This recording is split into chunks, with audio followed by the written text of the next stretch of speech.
तो प्रधानमंत्री नरेंद्र मोदी अब से कुछ ही देर बाद वीडियो कॉन्फ्रेंसिंग के जरिए उन 3 टीमों से बातचीत करेंगे जो कोविड वैक्सीन विकसित करने में शामिल हैं। पीएम मोदी जिन टीमों के साथ बातचीत करेंगे वो हैं जिनोवा बायोफार्मा, बायोलॉजिकल ई और डॉक्टर रेड्डी से जुड़ी। प्रधानमंत्री नरेंद्र मोदी ने शनिवार को 3 अलग अलग वैक्सीन केंद्रों का दौरा किया था। इस दिशा में चल रहे काम की पूरी जानकारी ली थी।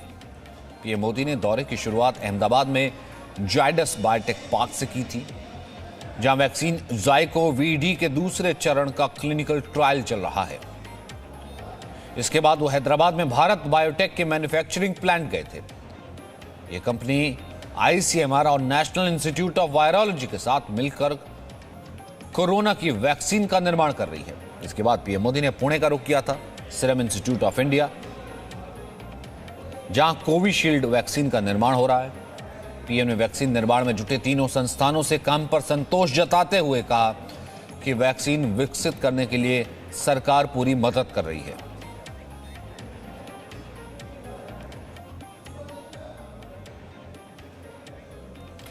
रविंद्र इस वक्त हमारे साथ मौजूद है और डॉक्टर कौशलकांत मिश्रा हैं। रविंद्र, इस वक्त अगर देखा जाए तो आज प्रधानमंत्री की यह बैठक है, कितना अहम है? मैं उसी पड़ाव को मानूं कि 1 दिन पहले जो है 2 दिन पहले दौरा किया था और उन जगहों पर गए थे जो कि अग्रणी हैं, जहां पर कोरोना वैक्सीन का निर्माण हो रहा है, और आज वैज्ञानिकों से और साइंटिस्ट से जिसे कहते हैं फॉलो अप लेना। बिल्कुल सही। आपसे थोड़ी देर पहले ही आप जब किसानों की बात कर रहे थे तो आपने देखा कि हजारों की संख्या में किसान दिल्ली की तरफ कूच कर रहे हैं, बॉर्डर पर हैं, और कोरोना के खतरा लगातार बढ़ते जा रहा है। और दूसरी तरफ प्रधानमंत्री है कि इस कोरोना के खतरे को कम करने के लिए, इसे समाप्त करने के लिए प्रयासरत है। 3 लैब का दौरा किया उन्होंने और आज 3 वैक्सीन निर्माताओं से थोड़ी देर बाद ही वीडियो कॉन्फ्रेंसिंग के जरिए जाहिर तौर पर बातचीत करेंगे। प्रधानमंत्री की यही कोशिश है कि जल्द से जल्द वैक्सीन बाजार में आए, जिससे कि लोग जो पीड़ित हो रहे हैं उनको छुटकारा मिले। तो कहीं ना कहीं अपनी तरफ से पूरी कोशिश कर रहे हैं। हालांकि ये कहा जा सकता है कि जो देश में जो स्वदेशी निर्माता है 4 से 5, और अब तक 3 उस दिन और 3 आज को अगर देखा जाए तो 6 निर्माता हैं, उसमें कम से कम 4 जो हैं वो सेकेंड और थर्ड फेज के ट्रायल में चल रहे हैं, और माना जा रहा है कि उनका सक्सेस रेट भी 90% से ज्यादा है, जिसका प्रधानमंत्री खुद दौरा किए हैं। ऐसे में वैक्सीन भी जनवरी के अंत तक आने की पूरी संभावना है। लेकिन आज जो बातचीत करेंगे, जो अन्य जो 3 और बनाने की कोशिश कर रहे हैं, वो जो फर्स्ट और सेकंड फेज में ट्रायल जिनका चल रहा है, या सेकंड थर्ड फेज में भी इसमें एक ट्रायल चल रहा है, उनकी जानकारी भी लेंगे। और जाहिर तौर पर प्रधानमंत्री आश्वासन भी होगा उन साइंटिस्टों को, उन निर्माताओं को, कि सरकार अपनी तरफ से जो भी मदद की जरूरत है वो करने के लिए तैयार है। तो कहीं ना कहीं प्रधानमंत्री अपनी तरफ से पूरी कोशिश कर रहे हैं कि वैक्सीन जल्द से जल्द बाजार में आए, जिससे कि इस तरह के आंदोलन से कारण से कोरोना जो बढ़ रहा है और बाकी जो अनभिज्ञता कारण से जो कोरोना के खतरे बढ़ रहे हैं, उस पर लगाम लग सके और लोग सुकून से जिंदगी गुजार सके।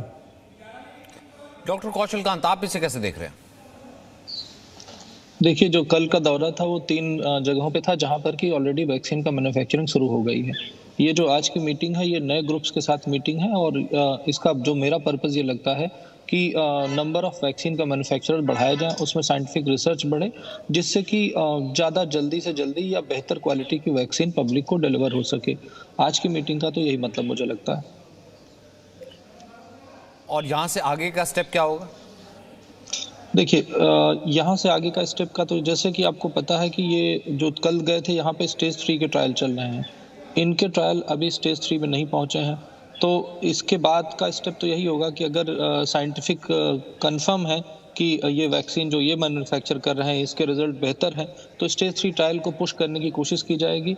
और जो मेन प्रॉब्लम आती है कि स्टेज 3 ट्रायल के पहले FDA में अप्रूवल नहीं होता है, तो और गवर्नमेंट अगर चाहेगी तो जो प्रोसीजर 4 से 6 महीने या साल भर का होता है, तो उसको पुश फॉरवर्ड कर कि 1 महीने या 1.5 जितना मिनिमम टाइम पॉसिबल है उसमें खत्म करने की कोशिश की जाएगी, जिससे स्टेज 3 ट्रायल इनका भी पूरा हो जाए और ये भी मार्केट में आए। जैसा कि आपको पता होगा कि हैदराबाद का जो सेंटर है उसमें सालाना करीब 10 करोड़ वैक्सीन बनाने का कैपेसिटी है। तो 10 करोड़ से तो हिंदुस्तान का काम चलना नहीं है। तो अगर ज़्यादा मैन्युफैक्चरर आएंगे, ज़्यादा तरह की वैक्सीन होगी, तो शायद पब्लिक को, लोगों को जल्दी से जल्दी वैक्सीन प्रोवाइड कराने की कोशिश हो पाएगी, ये मुझे लगता है। जी कौशलकांत, बहुत बहुत शुक्रिया आपका फिलहाल इस बातचीत के लिए। और रविंद्र कुमार, मैं अगर यहाँ से देखा जाए तो आज किस तरीके से कितने बजे ये बातचीत होनी है और क्या उसका फॉलोअप है, और उसके बाद जब प्रधानमंत्री गए थे जब इंस्टीट्यूट, उसके बाद क्या बातचीत की थी? सेकेंड हाफ में प्रधानमंत्री को वाराणसी भी जाना है, तो कहने की थोड़ी देर बाद ही वीडियो कॉन्फ्रेंसिंग के जरिए उनसे बातचीत होगी, तीनों निर्माताओं से, उनके साइंटिस्टों से। और देखिए, जैसा कि डॉक्टर साहब बता रहे हैं, और जो शायद, हालांकि इसकी पुष्टि सरकार ने अभी तक नहीं की है, कि जो थर्ड फेज का जो ट्रायल चल रहा है, और माना जाता है, जो विशेषज्ञों का ही मानना है कि सेकेंड फेज का ट्रायल अगर सक्सेसफुल हो जाता है तो उसके बाद से वैक्सीन का निर्माण शुरू किया जा सकता है। तो कहीं ना कहीं जो तीनों जो शनिवार को दौरा किए हैं उसमें से सक्सेस रेट, जैसा पहले भी बताया गया कि 90% से ज्यादा है उसका, तो माना जा रहा है कि वैक्सीन का निर्माण भी जल्द से जल्द शुरू हो सकता है और जनवरी के अंत में या 26 जनवरी के आसपास इसकी घोषणा भी हो सकती है और उसके बाद बाजार में भी आ जाएगा। और जैसा कि प्रधानमंत्री ने कहा है कि सबसे पहले जो कोरोना वॉरियर्स हैं, नर्सेज हैं, डॉक्टर्स हैं, उन सबको दिया जाएगा वैक्सीन। तो एक कहा जा सकता है कि देश में एक अच्छी खुशखबरी यही है कि प्रधानमंत्री की प्रयास के बाद वैक्सीन जल्द से जल्द बाजार में आएगा और लोगों को इससे राहत मिलने वाली है। जी रविंद्र, बहुत बहुत शुक्रिया फिलहाल इस बातचीत के लिए। तो आज कहीं ना कहीं देश को भी पता लगेगा कि आगे का स्टेप क्या हो सकता है। जैसा प्रधानमंत्री ने भी कहा था कि वैज्ञानिक ही आगे तय करेंगे, डॉक्टर्स ही आगे तय करेंगे कि आगे स्टेप क्या हो सकता है। Presenting B News app available on Google Play and App Store. Download it now.